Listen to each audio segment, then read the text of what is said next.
Hello YouTube, welcome. Uh, this is gonna be more of just a show and tell instead of a review. I think by now you guys have seen enough videos of the EDC18. You've heard enough people say so many good things about it, how good the UI is, and yeah. So I guess we'll try to do something a little different. If you guys want me to make a video like that, going through the UI and all the other specs, let me know, and I guess I could shoot something else. But this one's gonna be a little different, just more my experience with Lumintop and a little bit of modding. If you guys have noticed, this is a little different. So I got this through Amazon. It was through that package. So you get the flashlight, you got a Samsung cell, which was pretty good because at the time I had no flat top 18650, so that was really convenient. I was a little hesitant at first because I always figured 18650 lights were just going to be a little too big to just carry around every day, but it ended up being not that much bigger than my 14500 Mass Drop Vega, which is pretty much just a Lumintop tool 2.0. It is a little thicker, but it's not, it's not that big a difference. It's in 3 pieces, so this is one part, and then the tail cap. Tail cap is magnetic, and you can just take it off, have no issues. The way the FW3A was sort of in pieces, and you have to be careful when you open it up, that way you don't lose them.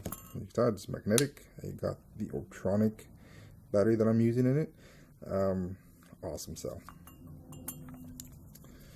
Just put that back, sorry. It's kind of hard to do some of these things through the viewfinder. Anyways, I like the clip. I like this. It's what I call Bad Bunny. Yeah, that's pretty much it.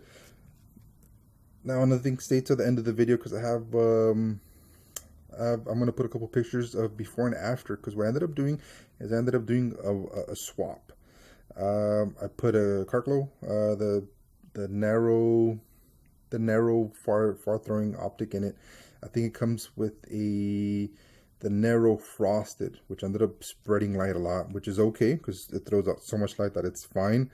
But I want to do something a little different, so I'm going to show you guys how I did that. Just give me a second. Let me go get my tools, and I'll be back in a flash.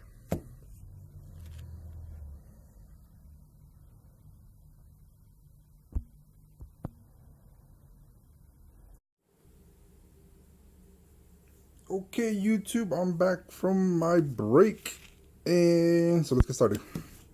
So I was gonna go get my tool. This is your tool.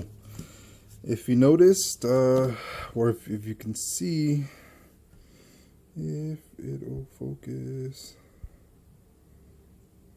you see a little scratch.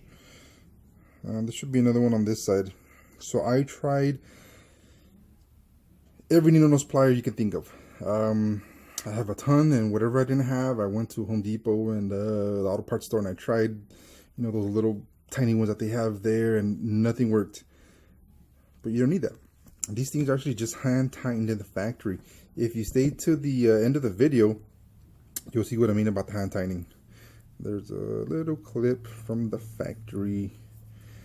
I made a friend, and he sent me a video from the factory.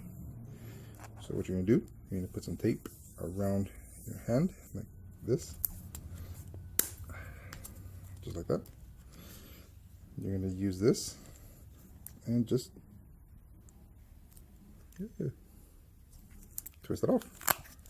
And I felt the loosen up already, so we just gotta keep at it before I show you guys the rest. I'm gonna show you guys. This is the factory one, or the OEM one, stock one, whatever you want to call it. Now this is not actually a Carclo. This is if I remember correctly, there was a bit of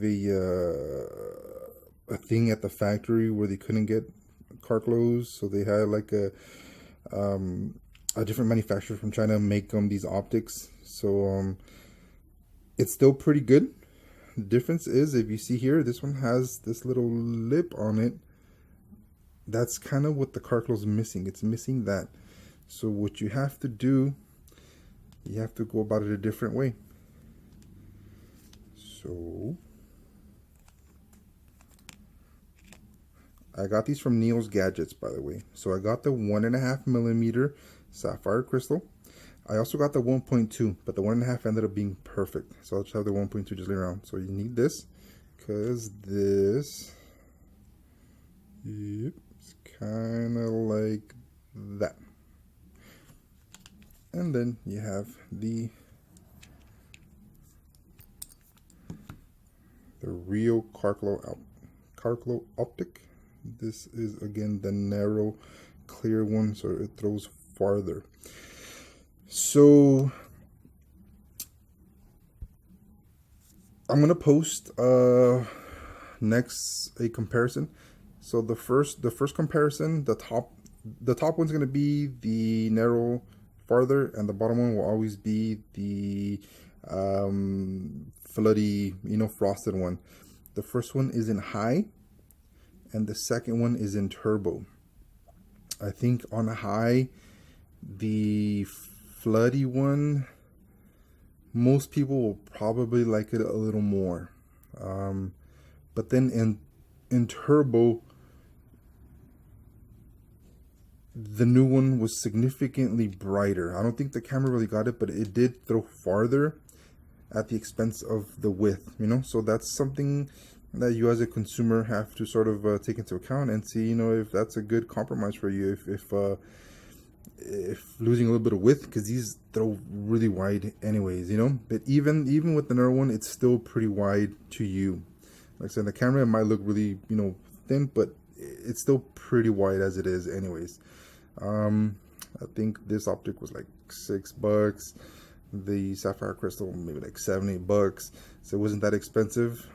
And yeah, so if you guys have any more questions, leave me a comment, or if you guys want me to do a regular sort of review with the going through the modes and different things, let me know. Oh, since we already here, I showed you guys the battery that I'm running, but I also want to tell you guys, you can fit a button top cell. So this is a Walmart one. This is like $5 for like a pair. If you're ever in a bind, as you can see, the specs are horrible. Come on, focus. It doesn't want to focus. So it's 1800 milliamps, but button top.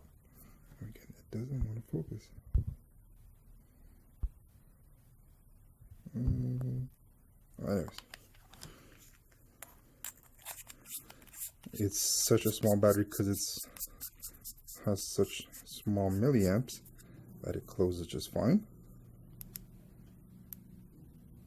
and it works. So if you guys are ever in a bind, $5, go to Walmart, go to the section where they have like their exterior lighting and security camera stuff. $5 for a pair of these. Yeah, so that's it. So now I'm going to post the comparison shots, and then after that I'm going to show you guys the videos of the factory workers installing these by hand. So it shouldn't deter you from taking it off, because again, they're not screwed on too hard. Thanks for watching.